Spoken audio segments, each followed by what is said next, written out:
Welcome to the SRS Podcast. I'm your host, Aaron J. Babiar, and I'm the Director of Support Raising Solutions. Whether you are a new ministry worker or a veteran looking to increase your competence and confidence, Support Raising Solutions seeks to bless you in your quest to be a spiritually healthy, vision-driven, and fully funded Great Commission worker. My guest today goes by the letter T. She's a friend and partner in ministry in a closed country. She and her husband and kids all live in a place where obviously it's not quote unquote safe to proclaim the gospel of Jesus Christ. But they have lived and really been on support for how many years now? Over 20 years. Over 20 years. Well, thank you for joining me today. You're welcome. So as you and I were talking earlier, just even considering some of the things that we're going to bring up on this conversation, you started telling me your story about how when you guys started out in support raising and what's changed over the years and all that. And so let's just start right there, because I think there's a lot of people that wonder what's it like to not only raise but live off support when you're overseas. And then what do you do when things change or you need more or whatever. So just tell me your story up to this point, if you would. Sure. When my husband and I met, I was actually still in college, and he was working with a college ministry at my university, and that's how we met each other. So he had actually already raised support as a single guy. And so when we got engaged and then got married and I joined the same organization, we had a lot more support to raise, because now we were not just a single guy, we were now a married couple. And frankly, when he first started out, his support was not great. So we had a lot of work to do. So we spent the first several months of our marriage working on support full time. Oh, really? So that was kind of like the first task you guys had to do together. Yes. Baptism by fire. I came on staff, and then we got married, went on our honeymoon, and came back and jumped right into support raising. Wow. Thankfully, he had enough coming in to where we were able to pay the bills. We didn't have to live with parents, which was a huge blessing just starting out. But we quickly needed to raise a lot more. Sure. And so because I was brand new on staff with our organization, I had a lot of contacts. I grew up in a fairly large church where my parents were very involved. My dad was an elder. Okay. Our family was very well known, so there were many contacts that I had. Okay. Nice advantage when you can have it. Yes, it was a beautiful advantage. But so really in those first months, I spent a lot of time making phone calls, making that connection, and asking for appointments with those people that, frankly, many of them my husband had never even met. Right. But So you were that contact. You were that I was. Okay.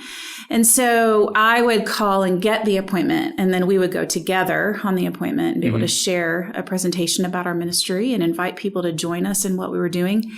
And a lot of the follow-up after the appointment, my husband would do. He would call them back and ask for a decision, and if they didn't have one, right at the appointment. And so he did a lot of the post work. You really teamworked it from Yes, we have always very tag teamed the way that we do support raising. Very cool. Often it's, we'll be in the middle of a support appointment, and he'll decide that he wants me to share a story, and he'll just look at me and he'll say, "Why don't you share the story about blah, blah, blah?" And so I'm like, I just jump right in. And But we've been doing this for a lot of years, so it's become a lot more natural. In the beginning, it was scary. And, but I think the thing that's really cool about it is just being able to watch the Lord provide. And support raising, it's challenging, but especially 20 years in, we often tell people we love that we get to raise support. We think it's such a blessing to be able to invite people into what we're doing. But also the relationships that have come as a result of it. And I forgot what else I was going to say. That's okay. I totally lost my train of thought. That's okay. These are free-flowing conversations, and we don't really script everything. So we'll leave this in there. This is just good evidence of the fact that it's an open conversation. Well, so initially it was just the two of you, but then obviously you had some children come in the way of all that, right? Babies came along, and support needs grew, and now, did you have the babies on the field? Did you have them back in the States? I know you guys have lived on the field a lot, but you lived in the States some over the years. Our first, actually, all three of them were born in the U.S. Okay. Our first child was born while we were still serving in a campus ministry in the States. Okay. She was born at our last year there. And then we moved overseas when she was about 5 months old. Okay. And the other two were born during our first time living in the country that we currently live in. Okay. So you just moved, you basically went back to the U.S. for the birth and recovery Yes. process and then returned to the close country. Yes. Okay. Almost, I would say with each of the subsequent children, we were back on an airplane 5 to 6 weeks after they were born. Okay. Okay. So- So let me ask you that from the perspective of raising support, because I have 4 beautiful, perfect children myself that have never made any mistakes. Yeah, right.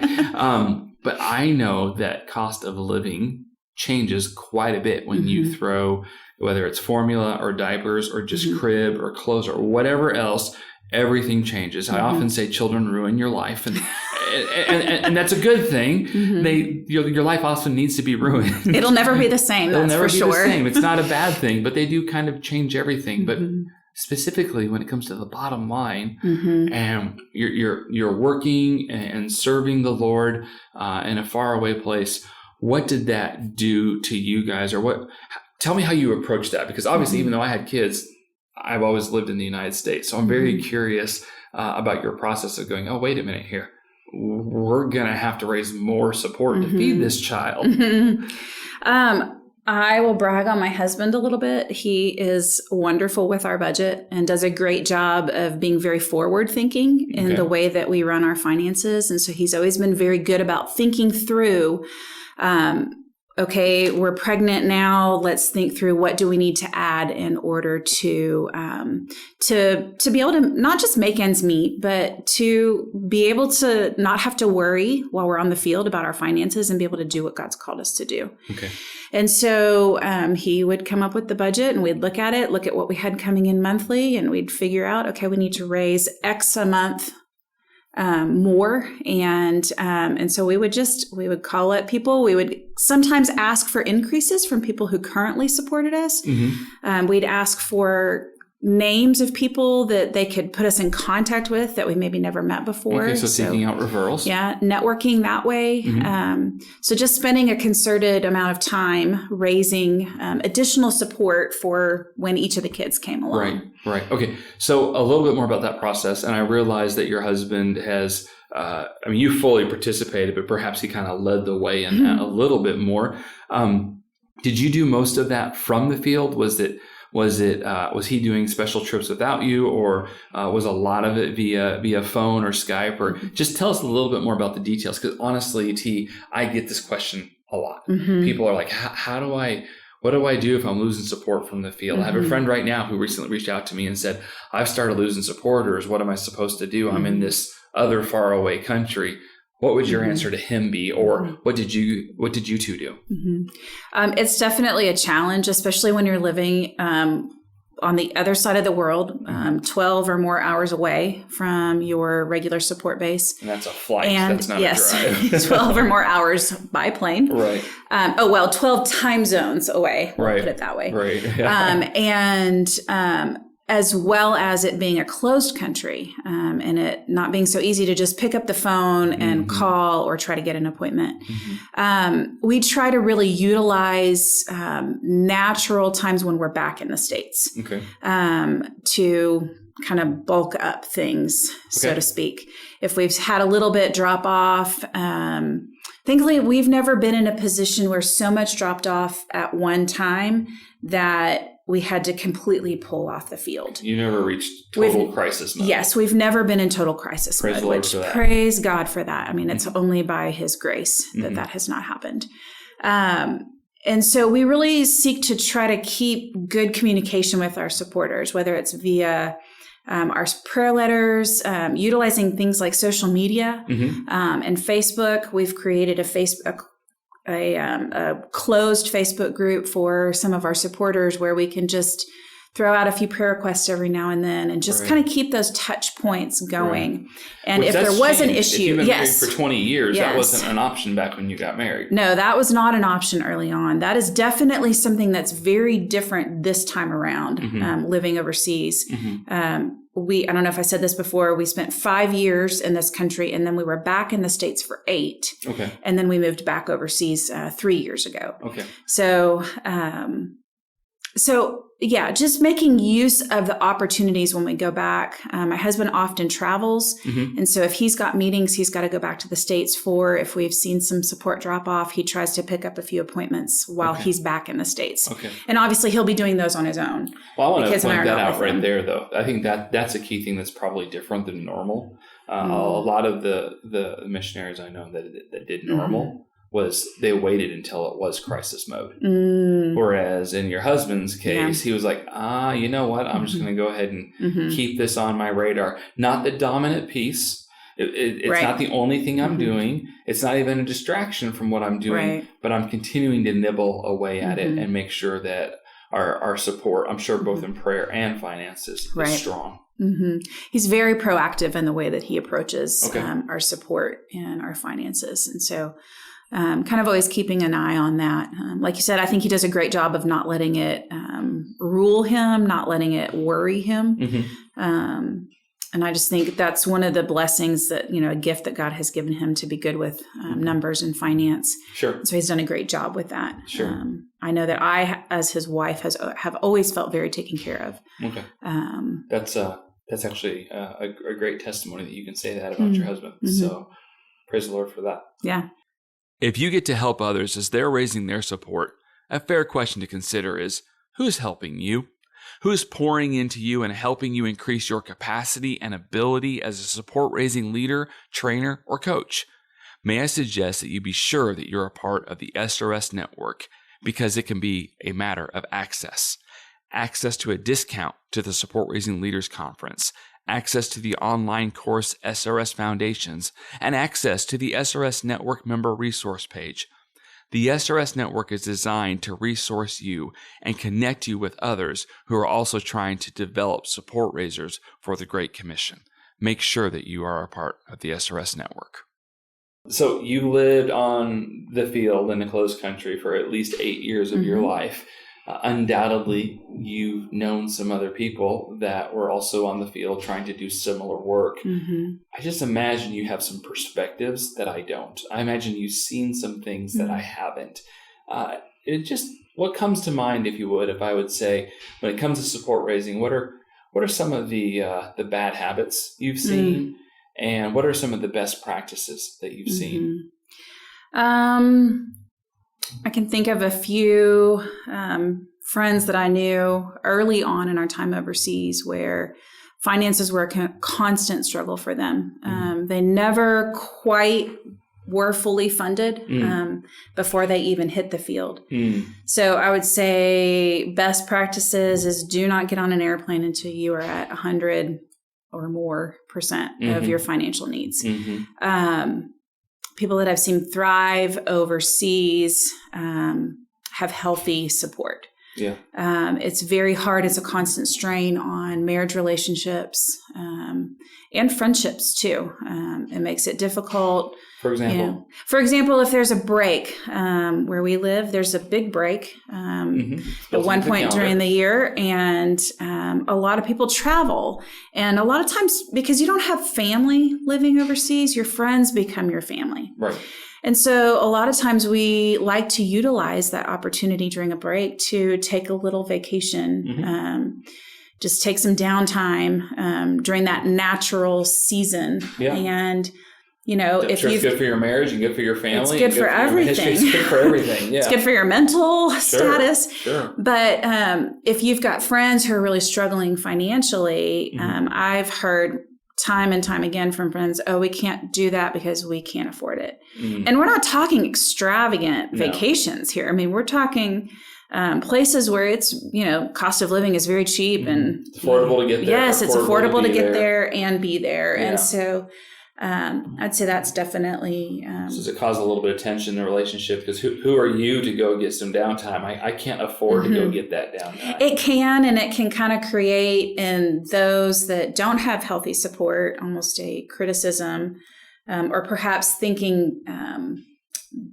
poorly of us because we do have good support, or maybe they think that we have too much, or whatever the situation might be. But yeah, it can cause issues. I know some of the people that you know, and I know some of the checks and balances that go into the administration of everything. And I've seen your house. So in my opinion, you guys are doing well. You don't have too much. You don't have too little. You have what you need to thrive in the environment in which you're in. You guys are doing great. But there's no sense of opulence in your life. Well, thank you for saying that. And meanwhile, your kids are healthy and beautiful, and they all seem to have nutrition going for them. So you seem to be pretty balanced, in my opinion. But I can see why just some jealousy might kick in and hurt your relationships with others on the field if they don't have their support. Wow. So it definitely would affect who do we feel like we can really spend time with. And we often would have conversations between my husband and I would say, oh, this is a person that we feel like we could go on a vacation with when we have a break like that. Because we have some of the same philosophies on finances, and they have healthy support and don't feel like it's going to break the bank to go spend 2 days in another location. Yeah. Get some sunshine and vitamin D and recharge spiritually, recharge emotionally and physically, and absolutely keeps you healthy for the long haul. Great. In my personal opinion. Any other bad habits or the flip side, good things you've noticed in people that tend to thrive? At least from their support standpoint. Obviously, we're about being spiritually healthy, vision-driven, and fully funded. Right. We zoom in on the funding side, not to the detriment of the other things. Right. It's just, honestly, it's that funded piece that's probably why people even are going to listen to this podcast. It's the funded piece that gets people to the boot camps. Right. But that totally stands on a foundation that of being vision-driven, which stands on a bigger foundation of being spiritually healthy. Yeah, I think just seeing across the board, even friends who make choices to raise the support to be able to send their kids to an international school. And this isn't about school philosophy at all. If your philosophy and drive is for homeschool, then absolutely go do that. But if it's not, and you desire for your kids to have an education like an international school education, don't let the support or the finances stand in your way.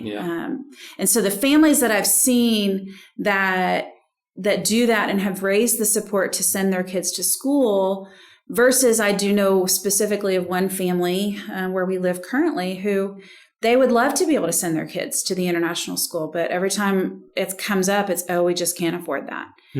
And that makes me sad for them because I feel like the mom is dying on the inside because she doesn't feel like the best thing for her is to be homeschooling her children.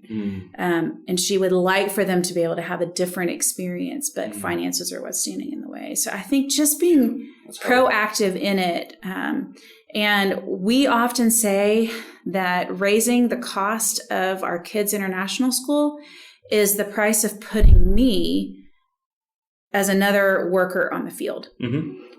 Because it frees me up while the kids are in school to be able to work in ministry alongside my husband and do the things that God has called me to do in the hours that my kids are not home. And I know even some of the stuff that you do that are not really in your husband's wheelhouse. He couldn't do all of what he's doing and all of what you're doing. It truly does free you up, but it also allows your kids to get a great education. You seem pretty happy about the school that they're in. I feel like all around for us, it's been a really healthy situation.